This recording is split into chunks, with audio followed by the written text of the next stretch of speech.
நாள் நாங்கள் 40 லிட்டர் பாலை டெலிவரி பண்ணும்போது 40 லிட்டர் பாலுமே வந்து கெட்டு போயிடுச்சு. அப்போ தான் எங்களுக்கு தெரிஞ்சது ஒரு நாளைக்கு வந்து ஆக்டிவாக 6000 கஸ்டமர்ஸ் வந்து நாங்கள் டெலிவரி பண்ணிக்கிட்டு இருக்கோம். 3500 லிட்டர்லேருந்து 4000 லிட்டர் வரைக்கும் ஒரு நாளைக்கு வந்து டெலிவரி பண்ணுறோம்.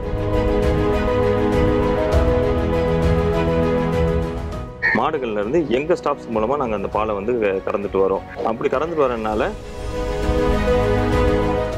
11 மணிக்கு ஃபில்லிங் ஆரம்பிச்சோன்னா 1-2 மணிக்கு முன்னாடி நாங்கள் மொத்த பாட்டில்களையும் ஃபில்லிங் பண்ணிடுவோம். அதுக்கப்புறம் அத்தனை பாட்டிலும் எங்களுடைய இங்கே பெரிய ஒரு கோல்ட் ஸ்டோரேஜ் இருக்குது. அந்த கோல்ட் ஸ்டோரேஜில் நைட் 9 மணி வரைக்கும் அதுக்குள்ளே ஸ்டோர் ஆகிருக்கும். எங்களோட மெயின் டெலிவரி வந்து காலையில் மட்டும்தான் நாங்கள் வச்சுருக்கோம். அதற்கு காரணம் என்னென்னா, ஈவினிங்கில் டிராஃபிக் டைமில் இந்த பாலை கொண்டு போய் கஸ்டமருக்கு சேர்க்கும் போது டெய்லி எங்ககிட்ட வந்து நிற்கக்கூடிய எக்ஸஸ் மில்கை வந்து அடுத்த நாள் நாங்கள் ஸ்டோரேஜ் பண்ண மாட்டோம்.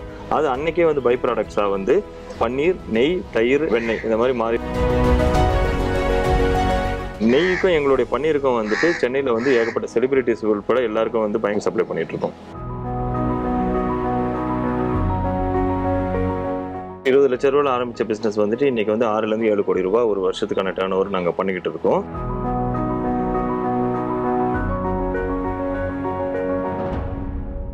விகடன் நேயர்களுக்கு வணக்கம். ஃப்ரெஷ்ஷான பாலை பாட்டிலில் ஃபில் பண்ணி ஆயிரக்கணக்கான வீடுகளுக்கு டைரக்டா டெலிவரி பண்ணிட்டு இருக்காங்க மரம் மில்க் கம்பெனி. பால் மட்டும் இல்லாம தயிர், பன்னீர், மரச்செக்கு எண்ணெய் அப்படின்னு பை ப்ராடக்ட்ஸ் சேல் பண்றது மூலமா ஒரு வருஷத்துக்கு கோடிக்கணக்கான ரூபாயை வருமானமாகவும் எடுத்துட்டு இருக்காங்க. இந்த கம்பெனியோட one of the managing director Ansar Ali அவர்களை தான் இன்னைக்கு நம்ம மீட் பண்ண போறோம். குறுகிய காலத்திலேயே இந்த மாதிரி ஒரு சக்சஸ்ஃபுல்லான ஒரு ஜேர்னியை வந்து எஸ்டாப்ளிஷ் பண்ணியிருக்காங்க. அவங்களோட இந்த சக்சஸ் ஸ்டோரி பத்தி கேட்டு தெரிஞ்சுக்கலாம் வாங்க. வணக்கம் சார்.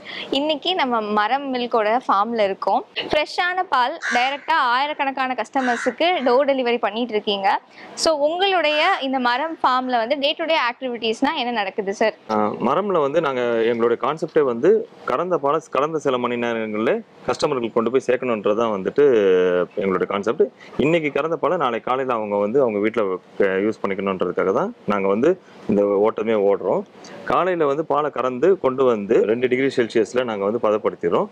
அந்த பதப்படுத்தின பாலை வந்து பாட்டிலில் ஃபில் பண்ணி கோல்ட் ஸ்டோரேஜில் வச்சு சென்னைக்கு வந்து கோல்டு இன்சுலேட்டட் வெஹிக்கிள் அனுப்பிடுறோம். இதுதான் எங்களுடைய மரமோட டெய்லி ப்ராசஸ். இது வந்து டெய்லி 365 நாளும் நடந்துட்டு இருக்க ஒரு ப்ராசஸ். உங்களுக்கு வந்து எவ்வளோ கஸ்டமர்ஸ் வந்து இருக்காங்க? சென்னையில் டெலிவரி பண்ணுறோம் அப்படின்னு சொன்னீங்க. சென்னையில் உங்களுக்கு வந்து எத்தனை கஸ்டமர்ஸ் இருக்காங்க? அண்ட் நீங்கள் வந்து டைரெக்டாகவே இதை வந்து ஹோம் டெலிவரிஸ் வந்து பண்ணுறீங்களா அந்த கஸ்டமர்ஸ் எல்லாருக்கும்? கஸ்டமர்ஸ்க்கு வந்து பாலை வந்து கறந்த பால் அவங்க வீட்டுக்கே டெய்லி பாட்டிலில் வந்து காலையில் 6 மணிக்கு எங்கள் பால் வந்து டைரெக்டாக கிடைக்கிற மாதிரி தான் வந்துட்டு இருக்கோம். நாங்கள் இப்போதைக்கு சென்னையில் மட்டும்தான் பண்ணிக்கிட்டு இருக்கோம். எங்கள் பண்ணையிலேருந்து சென்னைக்கு மட்டும் பண்ணுறது மட்டும்தான் வந்து கரெக்டாக வந்து பண்ண முடியும். ஏன்னா பாலை வந்து ஆர்கானிக்காக நேச்சுரலாக கொண்டு போய் கொடுக்கும்போது சென்னை ஃபுல்லாக கவர் பண்ணுறோம். ஒரு நாளைக்கு வந்து ஆக்டிவாக 6000 கஸ்டமர்ஸ் வந்து நாங்கள் டெலிவரி பண்ணிக்கிட்டு இருக்கோம். 3500 லிட்டர்லேருந்து 4000 லிட்டர் வரைக்கும் ஒரு நாளைக்கு வந்து டெலிவரி பண்ணுறோம். பால் வந்ததும் அதை வந்து நாங்கள் சில் பண்ணி அப்புறம் வந்து ஃபில் பண்ணி அதை வந்து நாங்கள் கஸ்டமர்ஸ்க்கு டெலிவரி பண்ணுறோம் அப்படின்னு. ஸோ மரம் ஃபார்ம்ஸில் நடக்கக்கூடிய ப்ராசஸை பற்றி A to Z விழாவரியாக எங்களுக்கு சொல்ல முடியுமா? கறந்த பாலை வந்து எந்த விதமான ப்ராசஸிங்கும் பண்ணாமல் ரா மில்காக கொடுக்கறது தான் மரமோட கான்செப்ட். இந்த சுற்று வட்டாரத்தில் இருக்க ஒரு 15 கிலோமீட்டர் சுற்று வட்டாரத்தில் இருக்கிற மாடுகள்லேருந்து எங்கள் ஸ்டாப்ஸ் மூலமாக நாங்கள் அந்த பாலை வந்து கறந்துட்டு வரோம். அப்படி கறந்துட்டு வரனால அதில் வந்து அடல்ட்ரேஷனையும் இதை வந்து அவாய்ட் பண்ண முடியும். ஸோ கறந்து வர பால் காலையில் 8 மணிக்கு முன்னாடி வந்து இங்கே வந்து சேர்ந்துடும். ரூம் டெம்பரேச்சர் வர பாலை வந்து உடனே வந்து டெஸ்டிங்கான வந்துட்டு எங்களுக்கு இன்டர்னலாக டெஸ்டிங் ஒரு சின்ன செட்டப் வச்சுருக்கோம். அதில் வந்து பாலோட குவாலிட்டியை டெஸ்ட் பண்ணிவிட்டு பாலை வந்து கோல்ட் ஸ்டோரேஜுக்கு அனுப்பிச்சிருவோம். அந்த கோல்ட் ஸ்டோரேஜுக்கு 1 டிகிரி செல்சியஸில் உள்ளே பால் போகும்போதே உள்ளே போகிற பால் 2 டிகிரி செல்சியஸில் ஃபில்லிங் ஆகிற வரைக்கும் மெயின்டைன் ஆகும். அந்த பால் ஃபில்லிங் ஆகிறது வந்து 12-1 மணிக்கு நாங்கள் ஸ்டார்ட் பண்ணுறோம்னா அதுக்கு முன்னாடி கஸ்டமர்ஸ்லேருந்து கலெக்ட் பண்ணிட்டு வந்த எம்டி பாட்டில்ஸ் எல்லாத்தையுமே வந்து இங்கே வந்து 3 செட் ஆஃப் வாஷிங்ஸ் பண்ணுவோம். Hot water, normal water, soap water, இது 3த்துலையுமே வாஷ் பண்ணி அதை ட்ரை பண்ணி வச்சுருவோம். ஸோ இந்த பால் கூலிங் ஆகிட்டு அந்த பாட்டிலும் ட்ரை ஆகி வர சமயத்தில் இந்த மத்தியான நேரத்தில் அந்த 2 டிகிரி செல்சியஸில் பாட்டிலுங்களை வந்துட்டு பாட்டிலில் ஃபில் பண்ணிடுவோம். அவ்வளோ பாலையும் ஃபில் பண்ணிடுவோம். ஃபில் பண்ணுற பாட்டில்களை கோல்ட் ஸ்டோரேஜில் திருப்பி 2 டிகிரி செல்சியஸ் மெயின்டைன் பண்ணிக்கிட்டு இருப்போம். இந்த பால் வந்து நைட்டு கோல்டு இன்சுலேட்டட் வெஹிக்கிள்ஸில் எங்களுடைய பிரான்ச்சஸுக்கு போயிட்டு ஏர்லி மார்னிங் கஸ்டமர்ஸுக்கு டெலிவரி ஆகிடும். ஸோ காலையில் 8 மணிக்கு கஸ்டமர்கிட்ட இருந்து நார்மல் டெம்பரேச்சரில் வரக்கூடிய பால் வந்து 2 டிகிரி செல்சியஸை மாறினதுல இருந்து எங்களுடைய கஸ்டமர்கிட்ட போய் சேர்ற வரைக்கும் அந்த 2லேருந்து 4 டிகிரி செல்சியஸை மெயின்டைன் பண்ணிட்டு கஸ்டமர்கிட்ட போய் சேரும்போது அந்த கோல்ட் டெம்பரேச்சரில் கொண்டு போய் சேர்ற மாதிரி நாங்கள் பார்த்துக்குறோம். உங்களுடைய ஸ்டாஃப்ஸ் தான் வந்து போய் பாலை வந்து ப்ரொக்யூர் பண்ணிட்டு வராங்க அப்படின்னு. ஸோ இது வந்துட்டு அடல்ட்ரேஷன் அப்புறம் வந்து ஏதாவது தண்ணி கலக்குறாங்க அப்படின்றத வந்து தடுக்கிறதுக்கு அப்படின்னு சொல்லியிருந்தீங்க. இது இல்லாமல் உங்களுடைய மாடு ஏதாவது விவசாயிகள்கிட்ட இருக்கா, இல்லை விவசாயிகளுடைய மாடுல இருந்தே வந்து நீங்கள் உங்களுடைய ஸ்டாஃப்ஸ் வச்சு பாலை ப்ரொக்யூர் பண்ணிட்டு வரீங்களா? நாங்கள் 2017 இந்த மரம் ஆரம்பிக்கும் போது வந்து எங்களுடைய சொந்த பண்ணையில் எங்களுடைய மாடுகளை வச்சு தான் முதல்ல நாங்கள் அதை ஆரம்பித்தோம். அதுக்கப்புறம் வந்து மேன் பவர் ஆட்களும் மாட்டுக்கான தீவனமும் பெரிய ஒரு சேலஞ்சாக இருந்துச்சு. அப்போ என்ன தேவைப்படுதுன்னா ஆட்டோமேட்டிக்காக நம்ம வந்து இயற்கை தீவனங்களில் இருந்து ஆர்டிஃபிஷியல் ஃபீட்ஸுக்கு போக வேண்டிய கட்டாயத்துக்கு வந்துச்சு. அப்போ நாங்கள் என்ன யோசிச்சோன்னா, நானும் எங்கள் பண்ணலாம் என்ன யோசிச்சோன்னா, இந்த மாடுகளை வந்து இயற்கையான முறையில் வளரணும்னா அது விவசாயிகள்கிட்ட இருந்தால் தான் வந்து இதாகும் சொல்லிட்டு நாங்கள் வந்து இங்கே உள்ள இந்தியன் பேங்க் மூலமாக வந்து லோன் மூலமாக நிறைய விவசாயிகளுக்கு மாடுகளை வாங்கி கொடுத்தோம். அது இல்லாமல் விவசாயிகள் நல்லபடியாக மாடுகளை மெயின்டைன் பண்ணிட்டு வர மாடுகளையும் இங்கே இருக்கிற சிந்தி மாடுகள் தான், அதில் வந்து ஜெர்சி மாடுகளோ இல்லை எச்எஃப் மாடுகளோ இல்லாமல், ஏன்னா விவசாயிகள் அந்த மாதிரி மாடுகளை தான் வளர்ப்பாங்க, இயற்கையாக உள்ள மாடுகளை தான் வளர்ப்பாங்க. அந்த மாடுகளை கிட்ட இருந்து நாங்கள் எங்கள் ஸ்டாஃபுங்களை கொடுத்து போய் கறக்க ஆரம்பித்தோம். இதில் வந்து எங்கள் மாடுகளையும் நாங்கள் வந்து வளர்த்த அவங்களுக்கு வந்துட்டு கொடுத்துட்டு அந்த மாடுகள்கிட்ட பாலை மட்டும் நாங்கள் கறந்துட்டு வரோம். விவசாயிகள் மாடுகள் வாங்கினாலும் அந்த பாலையும் நாங்கள் வந்து இது பண்ணுறோம். இது வந்து அவங்களுக்கு விவசாயிகளுக்கு அதுக்கு இயற்கை சார்ந்து இன்னொரு தொழிலும் கிடைக்கிறதுக்கான ஒரு பெரிய ஒரு இதாக இருந்துச்சு. பலதரப்பட்ட மாடுகள்கிட்ட இருந்து பாலை வந்து ப்ரொக்யூர் பண்ணுறதுனால ஃபேட் பர்சன்ட் வந்து கண்டிப்பாக மாறுபடும். ஸோ உங்களுடைய மரம் பாலில் வந்து அந்த ஃபேட் பர்சன்ட்டை வந்து நீங்கள் எப்படி ஒரு யூனிஃபார்மாக கொண்டு வந்து அதை மக்கள்கிட்ட போய் சேர்க்குறீங்க?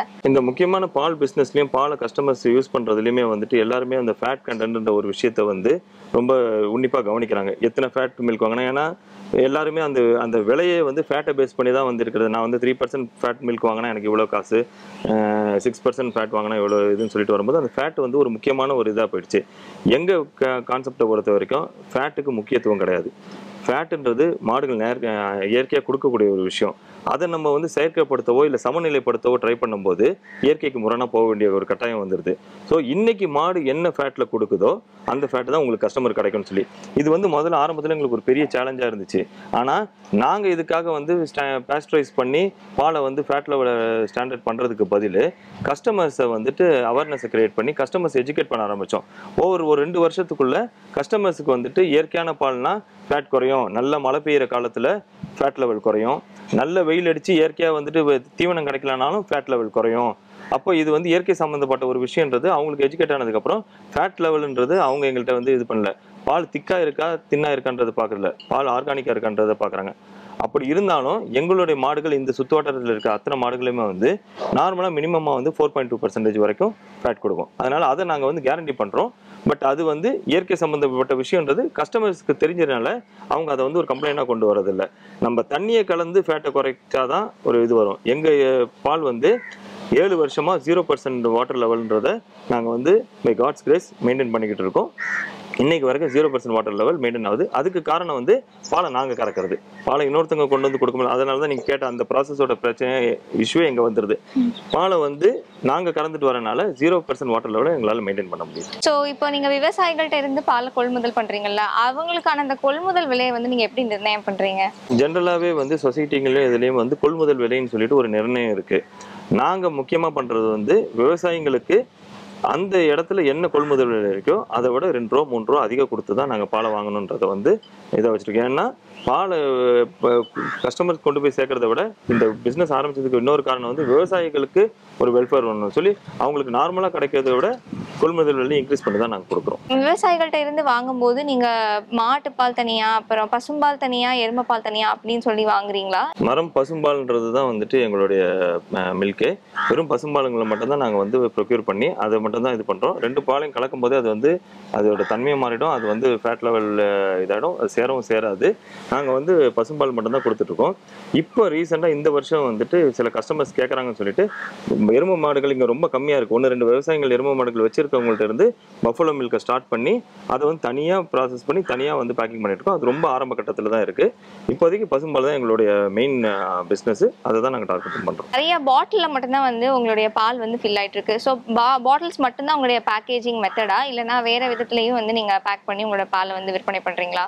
மரம் பசும்பால் நாங்கள் ஆரம்பிக்கும் போதே நாங்கள் ஒரு விஷயத்தில் வந்து ரொம்ப தீர்மானமாக இருந்தது வந்துட்டு சுற்றுச்சூழலுக்கு தீங்கு விளைவிக்காமல் இருக்கணும். ரெண்டாவது வந்து உடல் நலத்துக்கு நல்ல விஷயங்களாக இருக்கணுன்றது தான் நாங்கள் இதாக இருந்தோம். இது ரெண்டுமே வந்து பிளாஸ்டிக் பவுச்சஸ்னால வந்துட்டு அதிகமாக இருக்குன்றனால முதல்ல ஆரம்பத்தில் இருந்தே வந்து இதில் ரொம்ப சேலஞ்சஸ் அதிகமாக இருந்தாலும் இதில் பாட்டில்கள் உடையிறதோ இல்லை பாட்டில்னால நஷ்டம் வர்றது, அதை மெயின்டைன் பண்ணுறது எல்லாம் எதுவாக இருந்தாலும் பாட்டிலில் தான் கொடுக்கணுன்றதுல வந்து நாங்கள் வந்து ஒரு தீர்மானமாக இருந்தோம். ஏன்னா பிளாஸ்டிக் பவுச்சஸில் யூஸ் பண்ணுறதுனால உடல் நலத்துக்கும் கேடு, சுற்றுச்சூழலுக்கும் கேடு. இப்போ பாட்டிலில் கொடுக்கும்போது அதுக்கு மட்டும் இல்லாமல் ஃப்ரெஷ்னஸ் வந்து அதிகமாக மெயின்டைன் ஆகும். ஆனால் இந்த கொரோனா காலகட்டம் வரும்போது வந்து எங்களுக்கு ஒரு பெரிய ஒரு கஷ்டமாக இருந்தது வந்து பாட்டில்களை கஷ்டப்பட்டு வந்து ரிட்டர்ன் வாங்கக்கூடியது. ஏன்னா ஆட்களே டச் பண்ணக்கூடாதுன்ற லெவலில் கொரோனா வந்து ரொம்ப ஒரு உதகரமாக இருந்த டைமில் வந்து பாட்டில்களை எங்களால் சப்ளை பண்ண முடியல. எங்களால் பாட்டில்கள் சப்ளையர்ட்டு வந்து வர முடியல. நாங்கள் டெல்லியிலேருந்து ப்ரொக்யூர் பண்ணுற பாட்டில்ஸ் வந்து எங்களால் வந்து இங்கே சப்ளையருக்கு கொண்டு வர முடியல. அந்த டைம்லையும் பால் சர்வீஸ் நின்றுடக்கூடாது, பசும்பால் கஸ்டமர்களுக்கு கரெக்டாக போய் சேரணுன்றனால அந்த டைமில் வந்து நாங்கள் ஒரே நாளில் வந்து பவுச்சிங் மிஷின் ரெடி பண்ணி பவுச் ரெடி பண்ணி கொடுக்க ஆரம்பித்தோம். இப்போ கொரோனாக்கு அப்புறமும் சில வயசான கஸ்டமர்களுக்கு வந்து பாட்டில் ஹேண்டில் பண்ணுறது கஷ்டம், அதே மாதிரி சில ஷாப்ஸில் வச்சு எங்களோட அவுட்லெட்ஸில் வச்சு விற்கும் போது பாட்டில்களை மெயின்டைன் பண்ணுறது கஷ்டம்னால பவுச்சஸை வந்து இப்போ நாங்கள் கண்டினியூ பண்ணிகிட்டு இருக்கோம். இப்போ பவுச்சஸ்லையும் போகுது, ஆனால் எங்களுடைய மேக்ஸிமம் டெலிவரி வந்து பாட்டில்ஸில் தான் இருக்குது. உங்களுடைய ஃபில்லிங் ப்ராசஸ் பற்றி எங்களுக்கு டீட்டெயிலாக சொல்ல முடியுமா சார்? ஏற்கனவே சொன்ன மாதிரி பால் வந்து சேர்ந்த ஒரு 2 மணி நேரத்தில் வந்து பால் மொத்தமாக வந்து 2 டிகிரி செல்சியஸில் சில் ஆகிடும். 11 மணிக்கு முன்னாடி வந்து எங்களோட பாட்டில்ஸ்லாம் வாஷ் பண்ணி ட்ரை ஆகி எங்களோட ஃபில்லிங் ஏரியாவுக்கு வந்துடும். 11 மணிக்கு ஃபில்லிங் ஆரம்பிச்சோன்னா 1-2 மணிக்கு முன்னாடி நாங்கள் மொத்த பாட்டில்களையும் ஃபில்லிங் பண்ணிடுவோம். இதுக்கு கம்ப்ளீட்டாக ஃபுல்லி ஆட்டோமேட்டிக் ப்ராசஸ் போகாமல் மேனுவலாக இங்கே இருக்கிற பெண்களுக்கு ஒரு முன்னேற்றம் கொடுக்கணும்னு சொல்லிட்டு எங்களுடைய ஸ்டாஃபில் 95% வந்து பெண்கள் தான் இருக்காங்க. அவங்க வந்து அந்த ஃபில்லிங் ப்ராசஸை வந்து இது பண்ணுறாங்க. இந்த இதுன்னு இல்லை, எல்லா ப்ராசஸுமே வந்து நாங்கள் வந்து அதிக முக்கியத்துவம் வந்து பெண்களுக்கு கொடுத்துருக்கோம். எங்களுடைய பண்ணை நீங்கள் பார்த்தீங்கன்னாலே தெரிஞ்சிருக்கும், அதிகமாக பெண்கள் தான் வந்துட்டு வேலைக்கு பண்ணுறாங்க. 1 மணிக்கு முடியக்கூடிய ஃபில்லிங் வந்து அதுக்கப்புறம் அத்தனை பாட்டிலும் எங்களுடைய இங்கே பெரிய ஒரு கோல்ட் ஸ்டோரேஜ் இருக்குது. அந்த கோல்ட் ஸ்டோரேஜில் நைட்டு 9 மணி வரைக்கும் அதுக்குள்ளே ஸ்டோர் ஆகிருக்கும். நைட்டு 9 மணிக்கு எங்களுடைய இன்சுலேட்டட் வெஹிக்கிள்ஸ் வந்து இந்த பால் அவ்வளோத்தையும் எடுத்துகிட்டு போய் சென்னையில் இருக்கிற 20 அவுட்லெட்ஸ்லையும் இறக்கிடுவாங்க.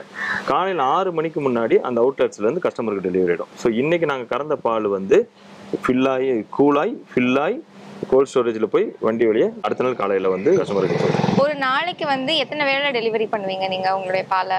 எங்களோட மெயின் டெலிவரி வந்து காலையில் மட்டும்தான் நாங்கள் வச்சுருக்கோம். அதற்கு காரணம் என்னென்னா ஈவினிங்கில் டிராஃபிக் டைமில் இந்த பாலை கொண்டு போய் கஸ்டமருக்கு சேர்க்கும் போது அதனால் டிலே ஆகும்போது பால் வந்து புளிச்சு போவோ கெட்டு போவோ வாய்ப்புகள் அதிகமாக இருக்குன்றனால அதிகபட்சமான டெலிவரி வந்து மார்னிங்கில் தான் பண்ணுறோம்.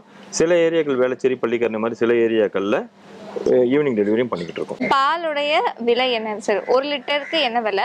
அண்ட் 1 லிட்டரா மட்டும்தான் வந்து இங்கே கிடைக்குமா பால்? பால் வந்து 1/2 லிட்டர் 1 லிட்டரில் வந்துட்டு கொடுத்துட்ருக்கோம். 1/2 லிட்டர் பால் வந்து 40 ரூபாக்கும் 1 லிட்டர் வந்து 75 ரூபாக்கும் கொடுத்துட்ருக்கோம். பவுச்சில் கொடுக்கும்போது 1 லிட்டர் 75 ரூபாய்க்கு கொடுத்துட்ருக்கோம். பால் இல்லாமல் வேறு என்ன மாதிரியான வேல்யூ ஆடட் ப்ராடக்ட்ஸ், அது பை ப்ராடக்ட்ஸ்லாம் வந்து என்னெல்லாம் வந்து இங்கே இருக்குது? எல்லா பால் பிஸ்னஸ் பண்ணுறவங்களும் எல்லா பால் பண்ண வச்சுருக்கவங்களும் வந்து மதிப்பு கூட்டலில் தான் வந்து அதிகமாக வந்து வருமானம் கிடைக்கும்னு சொல்லி அதுக்கு கான்சன்ட்ரேட் பண்ணுவாங்க. டெய்லி எங்ககிட்ட வந்து நிற்கக்கூடிய எக்ஸஸ் மில்கை வந்து அடுத்த நாள் நாங்கள் ஸ்டோரேஜ் பண்ண மாட்டோம். அது அன்னைக்கே வந்து பை ப்ராடக்ட்ஸாக வந்து பன்னீர், நெய், தயிர், வெண்ணெய் இந்த மாதிரி மாறி வந்துட்டு போயிடும். இதில் வந்து நெய் பார்த்தீங்கன்னா வந்துட்டு நெய்யும் கண்ணாடி பாட்டிலில் கொடுக்குறோம். சுத்தமான பசு நெய்யாக கொடுத்துட்ருக்கோம். நெய்க்கும் எங்களுடைய பன்னீருக்கும் வந்துட்டு சென்னையில் வந்து ஏகப்பட்ட செலிபிரிட்டிஸ் உட்பட எல்லாருக்கும் வந்து பயங்கர சப்ளை பண்ணிகிட்ருக்கோம். இந்த பை ப்ராடக்ட்ஸில் இன்னொரு விஷயம் பார்த்தீங்கன்னா நாங்கள் வந்து அதையும் கொஞ்சம் யூனிக்காக பண்ணணும்னு சொல்லிட்டு பன்னீர் வந்து எல்லாருமே வந்து பிளாக்காக கொடுப்பாங்க. பன்னீரை வந்து சிட்ரிக் ஆசிடோ இல்லை வெனிகரோ போட்டு பிரிக்கிறது இல்லை. பன்னீரை வந்து வெறும் லெமன் மட்டும்தான் போட்டு தயார் பண்ணுறோம். அப்போ அந்த லெமன் போடும்போது அது கூட வரக்கூடிய அந்த தண்ணீரை வந்து வேவ் வாட்டர்னு சொல்லுவாங்க. அதுவும் ஹெல்த்துக்கு ஒரு பெனிஃபிட்டான வேவ் வாட்டர்னால இந்த பன்னீர் கியூப்ஸாக அந்த வேவ் வாட்டர்லேயே போட்டு பாட்டில் பண்ணி கொடுக்குறோம். இந்த வேவ் வாட்டரை வந்து கஸ்டமர்ஸ் வந்து சப்பாத்தி மாவுக்கோ இல்லைனா தனியாக வந்துட்டு மற்ற கிரேவிக்கோ கூட யூஸ் பண்ணிக்கலாம். அது ஒரு யூனிக்காக நாங்கள் பண்ணுற ஒரு விஷயம். தயிர் எடுத்துக்கிட்டிங்கன்னா தயிர் வந்து மண்பானையில் போட்டு கொடுக்குறோம். அதுக்கு மெயினான காரணம் இயற்கை சார்ந்த ஒரு விஷயமா இருக்கணுன்றது மட்டும் இல்லாமல் வந்து இங்கே நாங்கள் சுற்றி வட்டாரத்தில் பார்த்தீங்கன்னா நிறைய குயவர்கள் வந்து பானை செய்கிற குயவர்கள் இருந்தாங்க. அவங்களுடைய தொழிலே நலிவடைஞ்சு, ஏன்னா இப்போ யாருமே பானை யூஸ் பண்ணுறதில்ல, எல்லாருமே பிளாஸ்டிக்கு போயிட்டாங்க. அவங்களுக்கு ஒரு லைஃப் கொடுக்கணும்னு சொல்லிட்டு அதை நாங்கள் இன்னைக்கு கொடுக்க ஆரம்பிச்சு இன்னைக்கு வந்து ஒரு 200-300 பானை டெய்லி வந்து அவங்க எங்களுக்கு சப்ளை பண்ணுறாங்க. அவங்களுடைய வாழ்வாதாரத்தையும் இம்ப்ரூவ் பண்ணுறதுக்கான ஒரு பெரிய ஒரு சந்தோஷமான விஷயமா அதை நாங்கள் பண்ணிட்டு இருக்கோம். உங்களுடைய பை ப்ராடக்ட்ஸ் வந்து எவ்வளோ குவான்டிட்டி வந்து நீங்கள் சேல்ஸ் பண்ணுறீங்க சார்? நாங்கள் பை ப்ராடக்ட்ஸை வந்து ஷாப்ஸுக்கோ இல்லை வந்துட்டு சூப்பர் மார்க்கெட்ஸ்க்கோ கொடுக்கறது கிடையாது. மொத்தமாக வந்து எங்கள் கஸ்டமர்களுக்கு அவங்களோட ப்ரீ ஆர்டர் பேசிஸில் தான் வந்து கொடுத்துட்ருக்கோம். அதனால் வந்து அதை எக்ஸ்ட்ராவாக எங்ககிட்ட என்ன பால் இருக்கோ அதை பேஸ் பண்ணி தான் பை ப்ராடக்ட்ஸ் வருதுன்றனால அதை வந்து நாங்கள் ஒரு கமிட்மெண்ட்டாக வந்துட்டு கொடுக்கலனாலும் அவங்க முதலே ஆர்டர் பண்ணிட்டாங்கன்னா நாங்கள் ரெடி பண்ணி வச்சுட்டு கொடுத்துருவோம். தயிர் பன்னீர் டெய்லி கிடைக்கும். நெய் வந்து வாரத்துக்கு ஒரு தடவை காய்ச்சி கொடுக்குறோம். ஸோ ஆர்டர் போடுவாங்க, எங்கள்கிட்ட ஸ்டாக்குன்னு நிற்கிறதே பெரிய ஒரு கஷ்டமாக இருக்குது. இது இல்லாமல் பால் சம்மந்தப்பட்ட பை ப்ராடக்ட்ஸ் இல்லாமல் நாங்கள் பண்ணுறது வந்து மரச்செக்கு எண்ணெய், கருப்பு உளுந்தில் பண்ண இட்லி மாவு, இதுவும் நாங்கள் வந்து கொடுத்துட்ருக்கோம். இது வந்து வாரத்துக்கு 2 முறை கொடுத்துட்ருக்கோம். இன்னைக்கு இந்த ஒரு லார்ஜ் ஸ்கேல்ல ஒரு ஃபார்ம் வந்து நீங்க சக்சஸ்ஃபுல்லா ரன் பண்ணிட்டு இருக்கீங்க. பட் தொடக்கத்துல எடுத்ததுமே வந்து யாராலையும் இந்த மாதிரி ஒரு லெவல்ல வந்து ரீச் பண்ண முடியாதுல்ல. ஸோ ஆரம்பத்துல நீங்க எந்த ஸ்டேஜ்ல வந்து ஸ்டார்ட் பண்ணீங்க, எவ்வளோ முதலீட்டுல எவ்வளோ ஏரியால வந்து இந்த ஃபார்மை வந்து தொடங்குனீங்க சார்? 2017 ஜல்லிக்கட்டு பிரச்சனைக்கு அப்புறம் தான் வந்து நாங்கள் வந்து இயற்கை சம்மந்தப்பட்டவன் ஏதாவது ஒரு பிஸ்னஸ் ஆரம்பிக்கணும், எல்லாருக்கும் வந்துட்டு விவசாயிகளுக்கும் இங்கே இருக்கிற கிராம மக்களுக்கும் ஏதாவது பண்ணணும்னு சொல்லி ஆரம்பித்தது தான் இந்த மரம்ன்ற பிஸ்னஸ். ஆரம்பத்தில் நாங்கள் 3 பார்ட்னர் சேர்ந்து ஒரு 20 to 30 லட்ச ரூபா இன்வெஸ்ட்மெண்ட்டோட ஆரம்பித்தோம். ஆரம்பிக்கும் போது வந்துட்டு 2017 வெறும் 40 லிட்டர் தான் எங்களால் ஃபஸ்ட்டு டே டெலிவரி பண்ண முடிஞ்சது. அவ்வளோதான் எங்களுக்கு கஸ்டமர்ஸ் இருந்தாங்க. பட் நாங்கள் சொன்னங்காமல் வந்து டெய்லி அதற்கான இனிஷியேட்டிவ் எடுத்து இன்றைக்கி 4000 லிட்டர் வரைக்கும் ஒரு 6000 கஸ்டமர்ஸுக்கு வந்து நாங்கள் வந்து டெலிவரி பண்ணிக்கிட்டு இருக்கோம். இது நல்லபடியாக போயிட்டு இருக்கு. இப்போ வந்து மாடு வளர்ப்பும் வந்து ரொம்ப கம்மியாயிருச்சு. இந்த சூழலை வந்து பயன்படுத்தி பாலை வந்து சந்தைப்படுத்துதல் அந்த மாதிரி பிஸ்னஸ் வந்து நிறைய டெவலப் ஆயிருச்சு. ஸோ இது வந்து ஒரு காம்படிட்டிவான பிஸ்னஸ். அப்படி இருக்கிறப்ப நீங்கள் வந்து இதில் வந்து ஒரு ஸ்டெப் எடுத்து நம்ம இதில் வந்து ஒரு ஸ்டார்ட் அப் வந்து ஸ்டார்ட் பண்ணலாம் அப்படின்னு ஒரு இனிஷியேட்டிவ் வந்து உங்களுக்கு எடுக்கும்போது உங்களுக்குள்ள நிறைய கேள்விகள் எழுந்திருக்கும், நிறைய சந்தேகங்கள் வந்திருக்கும். அண்ட் இந்த இனிஷியேட்டிவ் வந்து நீங்கள் எப்படி எடுத்தீங்க சார்? நான் உங்களுக்கு ஏற்கனவே சொன்ன மாதிரி ஜல்லிக்கட்டு டைமில் தான் வந்து இந்த மரம் இயற்கையான சம்மந்தப்பட்ட ஒரு விஷயத்தை ஆரம்பிக்கணும்னு நாங்கள் நினச்சிருந்தோம். அப்போ நாங்கள் முதல்ல வந்துட்டு எடுத்துக்கிட்ட ஃபீல்டு வந்து மரச்செக்கு எண்ணெய். இப்போ நம்மளோட மரச்செக்கு எண்ணெய் இருக்குது, மரச்செக்கு எண்ணெய் தான் நாங்கள் எடுத்துக்கிட்டோம். மரச்செக்கு எண்ணெய் எடுத்து ஒவ்வொரு பின்கோடுக்கும் ஒவ்வொரு செக்கு வச்சு மரச்செக்கு எண்ணெய் கொடுக்கணுன்றதுக்காக ஆரம்பிச்சுட்டு எண்ணெயை ஆட்டிட்டோம். அந்த பிஸ்னஸ் வந்து கரெக்டாக வந்து டேக் ஆஃப் ஆகலை. எல்லா இடத்துலையும் அதை வந்து சந்தைப்படுத்துறது வந்து ரொம்ப ஒரு கஷ்டமான ஒரு சூழ்நிலையாக இருக்கும்போது இங்கே செக்கை ஆட்டி புண்ணாக்கு வந்து அதிகமாகிடுச்சு. அப்போ நாங்கள் இங்கே எல்லாம் வந்து பேசிட்டு இருக்கும்போது இந்த புண்ணாக்குக்கு என்ன பண்ணணும் அப்படின்னு சொல்லும்போது ஒரு 4 மாடு வாங்கி விட்டு அந்த புண்ணாக்குக்கு கொடுத்துருவோம் அப்படின்னு ஆரம்பிச்சுட்டு 4 மாடுன்னு சொன்னோம். எங்கள் பார்ட்னர் என்ன பண்ணாங்கன்னா 4 மாடு பதில் ஒரு 40 மாடுகளை கொண்டு வந்து விட்டுட்டாரு. அப்போ இந்த 40 மாடுகள்கிட்ட இருந்து வரக்கூடிய பாலை வந்து அடுத்து என்ன பண்ணணும்னு எங்களுக்கு தெரியல. அப்போ இந்த பாலை வந்து நம்ம வந்து எல்லாரும் பண்ணுற மாதிரி நாங்கள் வந்து கொண்டு போய் சொசைட்டிக்கும் இதுக்கு கொடுக்கும்போது அந்த பால் எப்படி வந்து அதோட தன்மை மாறி அதோட பக்குவமே மாறி போய் சேருதுன்றதை வந்துட்டு நாங்கள் கண்கூட பார்த்தோம். அப்போ நம்ம சின்ன வயசுல நமக்கு வந்து இயற்கையாக வந்து மாடுகள்லேருந்து டைரெக்டாக கிடைக்கக்கூடிய பால் வந்து இன்னைக்கு மெட்ராஸ் மாதிரி இருக்கிற இடங்கள்ல வந்துட்டு மக்களுக்கு கிடைக்கிறது இல்லை. அங்கே மாடுகளே இல்லை. மாடுகள் இருக்கிற இடத்துல மக்கள் அதை கன்சியூம் பண்ணுறதுக்கான மக்கள் இல்லை. இந்த பால் அப்போ வேற மாதிரி ஃபார்மேட்டில் தான் அவங்களுக்கு போய் கிடைக்குது.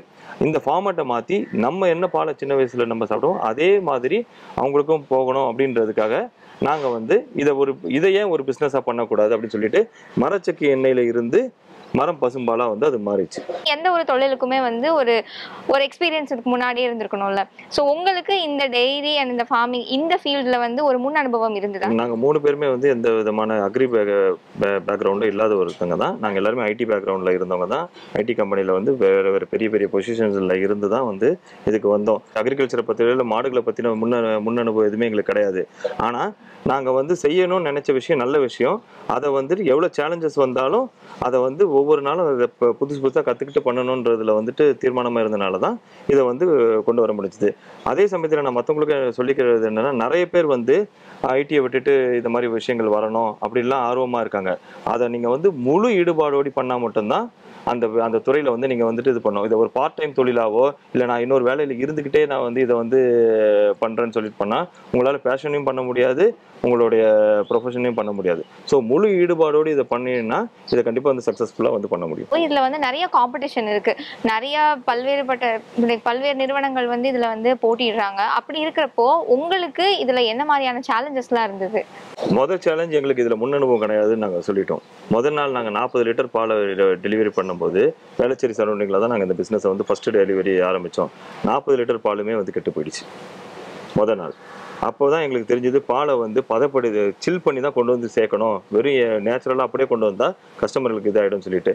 ஆனால் எங்களுக்கு கிடைச்ச பெரிய ஒரு வரப்பிரசாதம் என்னென்னா, அந்த 40 கஸ்டமருக்கும் நாங்கள் ஃபோன் பண்ணும்போது, பரவாயில்லப்பா நல்ல பால்னால் கெட தான் செய்யும், நீங்கள் நாளைக்கு இதை சரி பண்ணி கொடுங்கன்னு சொன்னாங்க. வித்தின் 2 days நாங்கள் வந்து அதுக்குண்டான மெட்டீரியல்ஸும் அதுக்குண்டான எக்யூப்மெண்ட்ஸையும் எல்லாமே வாங்கி படிப்படியாக வந்து இந்த பிஸ்னஸில் என்னென்ன சேலஞ்சஸ் இருக்கோ வந்து இது பண்ணிருக்கோம். இன்றைக்கி வந்து எங்களுடைய ஸ்பாயிலேஜ் இது வந்துட்டு 0.1% வரைக்கும் நாங்கள் ஸ்பாயிலேஜ் வந்து கொண்டு வந்திருக்கோம். இந்த பிஸ்னஸில் நிறைய பேர் வந்து ஒரு 1000 லிட்டர் வரைக்கும் அதை வந்து ஒரு உத்வேகத்தோடு பண்ணிவிடுவாங்க. அதுக்கப்புறம் அவங்களால ஸ்கேலப் ஆக முடியாது, பாலை குறைக்கவும் முடியாது. ஸோ அந்த எக்ஸ்ட்ரா பாலை என்ன பண்ணணும்னு தெரியாமல் அவங்க வந்து இந்த பிஸ்னஸை விட்டே போனவங்க தான் அதிகம். இந்த பிஸ்னஸில் வந்து நிறைய பேர் போனது அதிகம். ஒரு 1500 லிட்டர் வரைக்கும் வந்து நம்ம வந்து தாக்கு பிடிச்சி வந்துட்டோம்னா, அதுக்கப்புறம் வந்து இந்த பாலை வந்து மதிப்பு கூட்டல் பண்ணி மற்ற ப்ராடக்ட்ஸ் பண்ணுறதுனால அந்த சேலஞ்சஸை வந்து நம்ம ஓவர் கம் பண்ண முடியும். இன்றைக்கும் வந்து ஒரு நாளைக்கு ஒரு மாடு அதிகமாக ஒரு 1/2 லிட்டர் பால் கறந்துச்சுன்னா கூட 500 லிட்டர் எக்ஸ்ட்ரா, ஒரு நாளைக்கு 1/2 லிட்டர் கம்மியாக கறந்துச்சுனாலும் 500 லிட்டர் நமக்கு ஷார்ட்டேஜ். ஸோ இதை டேலி பண்ணிவிட்டு இதுக்காக நம்ம வந்து குவாலிட்டியில் கன்வின்ஸ் ஆகவோ இல்லை தண்ணி சேர்க்கவோ பண்ணாமல் கஸ்டமர்ஸுக்கு கொடுக்கக்கூடிய பால் குவாலிட்டியாக போகணும். மீதி பாலை எப்படி வந்து நம்ம வந்து யூட்டிலைஸ் பண்ணோன்றதை வந்துட்டு அந்த சேலஞ்சை ஓவர் கம் பண்ணிட்டோன்னா இதில் வந்து சக்ஸஸ் ஆகிடும். உங்கள் கம்பெனியோட டர்ன் ஓவர் எவ்வளோ இருக்குது? நீங்கள் எதிர்பார்த்த அளவுக்கு லாபகரமாக இதை வந்து கொண்டு போக முடியுதா? 20 லட்ச ரூபாயில் ஆரம்பித்த பிஸ்னஸ் வந்துட்டு இன்றைக்கி வந்து 6 7 கோடி ரூபாய் ஒரு வருஷத்துக்கான டர்ன் ஓவர் நாங்கள் பண்ணிக்கிட்டு இருக்கோம். ஒவ்வொரு நாளையும் முதல் நாளாக நம்ம வந்து பிஸ்னஸோட முதல் நாளாக நினச்சி பண்ணோம்னா வந்துட்டு இந்த பிஸ்னஸை வந்து பால் பிஸ்னஸை வந்து ரொம்ப கரெக்டாக பண்ண முடியும். நாங்கள் எதிர்பார்த்த மாதிரி எங்களுக்கு வந்து இந்த பிஸ்னஸ் வந்து லாபகரமாக தான் போயிட்டுருக்கு. இப்போ ஒரு டெய்ரி ஃபார்ம் ஒன்று செட்டப் பண்ணணும், இந்த மாதிரி ஒரு ப்ராசஸிங் யூனிட் போடணும் அப்படின்னா கவர்மெண்ட் வந்து சில நார்ம்ஸ்லாம் வச்சுருப்பாங்க, இந்த சர்டிஃபிகேஷன்ஸ்லாம் வந்து கண்டிப்பாக இருக்கணும் அப்படின்னு. ஸோ ஒரு டெய்ரி ஃபார்முக்கு வந்து என்ன மாதிரியான சர்டிஃபிகேஷன்ஸ் எல்லாம் வந்து தேவை சார்? கவர்மெண்ட்டை பொறுத்த வரைக்கும் வந்து டெய்ரிக்குன்னு சொல்லிட்டு எஃப்எஸ்எஸ்ஐயில் நம்ம ஒரே ஒரு சர்டிஃபிகேஷன் தான் வாங்கினா போதும். மற்றபடி உங்களோட பில்டிங் அப்ரூவல் அதெல்லாம் வந்து வேறு எதுனாலும் டெய்ரியை பொறுத்த வரைக்கும் ஒரே ஒரு எஃப்எஸ்எஸ் சர்டிஃபிகேஷன் தான். நம்ம எவ்வளோ லிட்டர் பண்ண போகிறோன்றதை பொறுத்து அந்த சர்டிஃபிகேஷன் வந்து லைசன்ஸாகவும் மாறும். 500 லிட்டர் வரைக்கும் ஒரு லைசன்ஸும் 500 லிட்டருக்கு மேலே பண்ணுறதும் வந்து வேறு லைசன்ஸாக. ஸோ முதல்ல ஒருத்தங்க பண்ணும்போது 500 லிட்டர் வரைக்கும் உள்ள லைசன்ஸை வாங்கி ஆரம்பிச்சுட்டு அதுக்கப்புறம் வந்து அடுத்தது 500 லிட்டருக்கு மேலே உள்ள லைசன்ஸை வாங்கலாம். புதுசாக ஒருத்தர் ஒரு டெய்ரி ஃபார்ம் வந்து செட்டப் பண்ண போகிறாங்க அப்படின்னா அவங்க செய்யணும் அப்படின்ற ஒரு லிஸ்ட் இருக்கும். அதை தாண்டி இந்த விஷயம்லாம் வந்து செய்யக்கூடாது, இதெல்லாம் வந்து தவிர்த்திடணும் அப்படின்னு சொல்லியிருக்கோம்ல. உங்கள் அனுபவத்தில் நீங்கள் அப்படி ஃபீல் பண்ண விஷயங்கள்லாம் என்னது சார்? ஒரு சஜஷன் என்ன கொடுப்பேன்னா, நம்ம கிட்ட வந்து ஒரு இன்வெஸ்ட்மெண்ட் இருக்குது, டைரி பிஸ்னஸ் நல்ல ஒரு ஃப்ளரிஷிங் பிஸ்னஸ் அப்படின்னு சொல்லிட்டு முதல்ல இன்வெஸ்ட்மெண்ட் பண்ணிவிட்டு பெரிய செட்டப்பை பண்ணிவிட்டு அதுக்கப்புறம் வந்து நம்ம வந்து ப்ரொக்யூர்மெண்ட்டை பற்றி யோசிக்கக்கூடாது.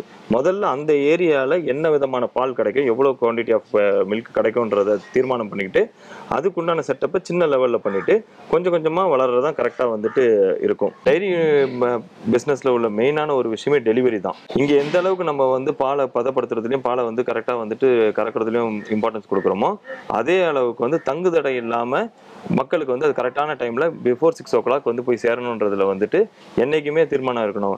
இது வரைக்கும் நாங்கள் இந்த 7 வருஷத்தில் மழைனாலே சரி இல்லை கொரோனாலும் சரி ஒரு நாள் கூட டெலிவரி தடைப்படலை. ஒரு நாளைக்கு 2 மணி நேரம் 3 மணி நேரம் முன்னாடி பின்னாடி ஆகுமே தவிர பட் டெலிவரி தடைப்படாமல் கொண்டு போகணுன்றதுல வந்து தீர்மானம் இருக்கணும். அதே மாதிரி இதில் முக்கியமான இன்னொரு சேலஞ்ச் 24/7 365 days பிஸ்னஸ் இது. ஸோ என்றைக்குமே நம்ம அந்த பிஸ்னஸை வந்துட்டு ஆக்டிவாக வச்சுக்கணும்னா ஃபுல் கான்சன்ட்ரேஷன் பண்ண வேண்டியது இருக்கும். உங்களுடைய பதில்களுக்கும் உங்களுடைய நேரத்துக்கும் ரொம்ப நன்றி சார். தேங்க்யூ.